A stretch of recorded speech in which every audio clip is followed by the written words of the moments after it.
جی ناظرین، welcome back from the break. وزیر تعلیم و محنت سندھ سعید غنی نے کہا ہے کہ آج کے دن ہم شکاگو کے ان شہیدوں مزدوروں کی یاد میں مناتے ہیں جنہوں نے مزدوروں کے حقوق کے لیے اپنی جانوں کا نذرانہ پیش کیا۔ ہم مزدوروں کے حقوق کے لیے شہید ہونے والوں کو سلام پیش کرتے ہیں۔ 1 مئی 2021 کو پیپلز پارٹی نے اپنی شہید قائد محترمہ شہید بے نظیر بھٹو کے ایک اور وعدے کی تکمیل کر دی ہے، اور اس حوالے سے ہم نے دیکھا کہ آج انہوں نے مزدوروں کے لیے سندھ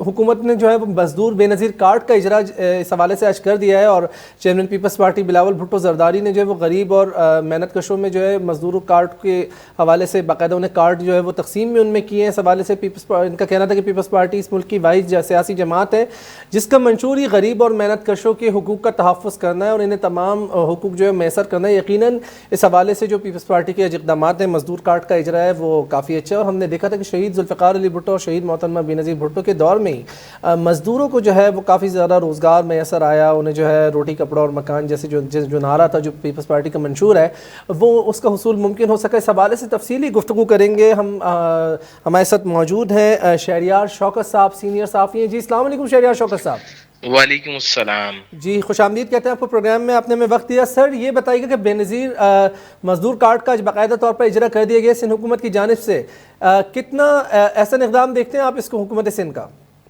دیکھیں، بالکل یہ یقینی طور پہ ایک بہت اچھا قدم ہے، اور چونکہ ذوالفقار علی بھٹو اور بے نظیر بھٹو کی ہمیشہ سے یہی پالیسی رہی تھی کہ مزدوروں کو بہتر سے بہتر مواقع جو ہیں وہ ترقی کے فراہم کیے جائیں، لیکن اب ہم دیکھ رہے ہیں کہ پیپلز پارٹی کی کافی حد تک پالیسیز کچھ تبدیل ہو گئی ہیں، تو اس تبدیلی کے بعد اس طرح کے کارڈ کا اجرا یہ ایک اچھا اقدام ہے، اور یقینی طور پر اس کو قدر کی نگاہ سے دیکھنا چاہیے، اور امید رکھنی چاہیے کہ آئندہ بھی سندھ حکومت اور وفاقی حکومت بھی اس طرح کے اقدامات کریں گے۔ اچھا یہ مجھے بتائیے کہ 18ویں ترمیم کے بعد سے ہم دیکھتے ہیں کہ باقاعدہ طور پر جو ہے وہ 16 مزدور دوست قوانین بھی حکومت سندھ کی جانب سے بنائے گئے۔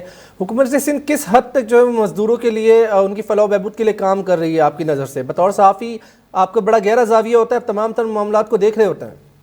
دیکھیں، یہ چیز اس سے انکار نہیں کیا جا سکتا کہ مزدوروں کو ہمیشہ ہی پیپلز پارٹی کے دور میں ان کے لیے بہتری کے مواقع لازمی لے کر آئے ہیں، چاہے وہ پاکستان اسٹیل مل ہو، پی آئی اے ہو، یا کوئی اور ڈپارٹمنٹ، کوئی اور ادارہ ہو، تو یقینی طور پر پیپلز پارٹی ان کے لیے کام کرتی ہے، لیکن اس چیز کو بھی نظر انداز نہیں کیا جا سکتا کہ کہیں نہ کہیں کچھ پالیسیز میں ایسی غلطیاں ہوتی ہیں، کچھ پالیسیز میں ایسے مسائل ہوتے ہیں جس کی وجہ سے مزدوروں کو مزید مشکلات کا سامنا کرنا پڑتا ہے۔ آج سعید غنی صاحب نے اس دن کے حوالے سے بہت باتیں کی۔ 18ویں ترمیم میں جو انہوں نے یہ نئے اقدامات کیے ہیں یہ بڑے اچھے ہیں، لیکن دوسری جانب یہ بھی دیکھیں کہ اسکول کالجز وزیر تعلیم صاحب نے بند کرنے کا اعلان کیا، ہم اس کی بالکل حمایت کرتے ہیں، کرونا کے تحت وہ بند ہونے چاہیے، لیکن ان کے جو اساتذہ ہیں حکومت سندھ کو ان کے لیے بھی تو کچھ نہ کچھ کرنا چاہیے۔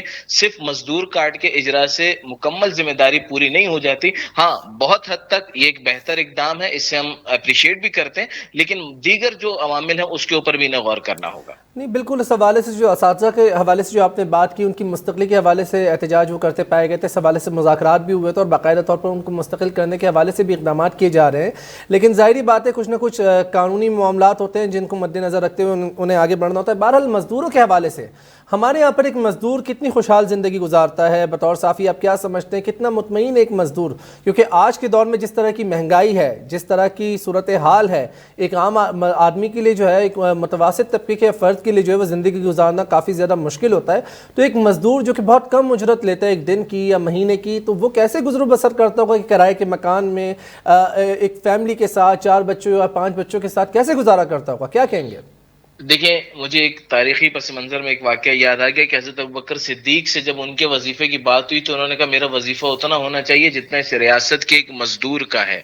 تو اس دور میں یقینی طور پر جو خلیفہ وقت تھا ان کا گزارا مزدور جتنی تنخواہ میں ہو رہا تھا۔ آج اگر ہم دیکھیں تو ہمارے وزیر اعظم صاحب بیان دیتے ہیں جی کہ میرا بھی گزارا نہیں ہوتا، تو وزیر اعظم صاحب کی جن کی 2 بندوں کی فیملی ہے اور لاکھوں روپے تنخواہ ہے، اگر ان کا گزارا نہیں ہو رہا تو یہ جو مزدور جس کی 17,500 روپے اس ملک کے اندر تنخواہ ہے وہ بھی کہیں پر اسے ملتی ہے، اور آپ کو پتہ کہیں پر مزدور 12,000 مہینے اور 15,000 مہینے پر بھی کام کر رہا ہے، تو یقینی طور پر جو غربت کی لکیر ہے ہمارے ملک کا مزدور اس کے نیچے ہی زندگی بسر کر رہا ہے، اور مزدور کی زندگی کی جو مشکلات ہیں میں نہیں سمجھتا کہ وہ ایلیٹ کلاس یا ایوانوں کے اندر بیٹھے ہوئے ایئر کنڈیشن رومز کے اندر بیٹھے ہوئے لوگ اس چیز کو سمجھ رہے ہیں یا سمجھ سکتے ہیں۔ اچھا شہریار شوکت صاحب، وفاق کی جانب سے کافی زیادہ اس حوالے سے باتیں کی جاتی تھی کہ جی جب ہم آئیں گے تو 1 کروڑ نوکریاں، 50 لاکھ گھر دیں گے. 1 کروڑ نوکریاں مزدور ڈیٹا آج کتنی نوکریاں ملی ہیں اب تک؟ کیا ہوا؟ کیا کہیں گے اس حوالے سے؟ سر 1 کروڑ نوکریاں آپ دیکھیں نا، اسٹیل مل سے انہوں نے 10,000 لوگوں کو نکال دیا. یہ میرا خیال ہے یہ تحفہ دیا گیا ہے. اس کے علاوہ بے روزگاروں کی یہاں لائن لگا دی گئی، اسکول بند کر دیے، اساتذہ بے روزگار ہو رہے ہیں، سبزیاں بیچنے پر مجبور ہیں. اور اسی طرح دیگر اگر آپ دیکھیں تو بس اب وہ ریلوے کی اگلا نمبر جو ہے وہ شیخ رشید صاحب جو کہ بڑے چہیتے بھی ہیں عمران خان صاحب کے، اگلا نمبر ریلوے کا ہے، وہاں سے بھی لوگوں کو نکالا جائے گا. پھر پوسٹ آفس کی باری آ جائے گی. تو 1 کروڑ نوکریوں کا وعدہ وہ مجھے لگتا ہے عمران خان صاحب نے ایسے دیا تھا کہ ویسے تو شاید 1 کروڑ لوگوں نے نہ ملے، تو وہ پہلے 1 کروڑ لوگوں کو بے روزگار کریں گے اور اس کے بعد پھر کہیں گے اب اگلے 5 سال میں پھر مجھے ووٹ دیں، تاکہ جن 1 کروڑ کو بے روزگار کیا اب ان کو ملازمتیں دینے کے لیے میں کوشش کر لوں. سر تو جو دعوے تھے، جو وعدے تھے، جب وہی پورے نہیں ہوئے، جب ایک عام آدمی کی زندگی اتنی زیادہ پیچیدہ بنا دی گئی، تو وہ دوبارہ پھر کیسے ووٹ دے گا؟ دیکھیے دوبارہ سے ووٹ میں تو نہیں سمجھتا کہ اگر ابھی بھی الیکشن ہو جائیں تو عمران خان صاحب دیکھیں یہ ورلڈ کپ کا جو انہوں نے ریکارڈ بنایا، ان کا یہ بھی ریکارڈ ہے کہ سر کل حکومت آپ کے نے نہیں اندر دیکھا رہتے کہ ہوئے، NA 249 میں کیا ہوا ہے؟ ہاں وہی کہہ پہلے رہا سے ہوں، 5ویں حکومت کے نمبر اندر پر آ رہتے گئے. ہوئے مسلسل 10 ضمنی انتخابات میں سیٹیں ہارنا، یہ بھی ایک ریکارڈ ہے. 92 کے ورلڈ کپ کے بعد اتنا بڑا ریکارڈ کسی نے نہیں بنایا کہ حکومت کے اندر رہتے ہوئے 10 ضمنی انتخابات میں انہوں نے سیٹیں جو ہے وہ اپنی ہار دی ہیں. اور یہ ان کی جو کارکردگی، انہیں سمجھنا چاہیے کہ یہ ان کی کارکردگی کا ہی نتیجہ ہے. لوگ حکومت کی کارکردگی سے تنگ ہیں. نواز شریف نے کیا کیا، زرداری نے کیا کیا. نواز شریف کو آپ جیل میں ڈال دیں گے، زرداری کو جیل میں ڈال دیں گے. بھائی آپ کا جو دل چاہے کریں، عوام کو اپنی معیشت اور اپنے روزگار سے فکر ہے، بالکل، جو کہ عوام کو اس اپنی وقت اس کے معیشت لیے اور بہت روزگار سے مشکل ہے. فکر ہے. سینئر صحافی شہریار شوکت صاحب ہمارے ساتھ موجود تھے. آپ کا بہت بہت شکریہ، آپ نے اپنا جو پوائنٹ آف ویو تھا وہ ہمیں دیا. ناظرین، پیپلز پارٹی کی جانب سے مزدور کارڈ کا اجرا جو ہے وہ یقیناً ایک بہت اچھا ایک ایسا اقدام ہے. اس حوالے سے جو فلاح و بہبود کی ان کے حوالے سے کام کافی کر رہی ہے پیپلز پارٹی، اور اس حوالے سے ہم نے گزشتہ چند دنوں میں بھی دیکھا تھا. گزشتہ ماہ 1 سے 2 ماہ قبل غالباً جو ہے لاڑکانہ انڈسٹریل اسٹیٹ زون کا قیام بھی عمل میں لایا گیا، جس سے لگ بھگ کوئی 20,000 کے قریب جو ہے وہ لوگوں کو روزگار میسر آ سکے گا. تو اس حوالے سے حکومت اقدامات اٹھا رہی ہے، اور یقیناً جہاں اچھا کام ہوتا ہے تو ہمیں اس کو اپریشیٹ کرنا چاہیے. اس کے ساتھ ہی اپنے میزبان ارسلان نعیم کو دیجیے اجازت. کل آپ سے پھر ملاقات ہوگی اسی وقت اسی چینل پر. تب تک کے لیے اللہ حافظ. پاکستان زندہ باد.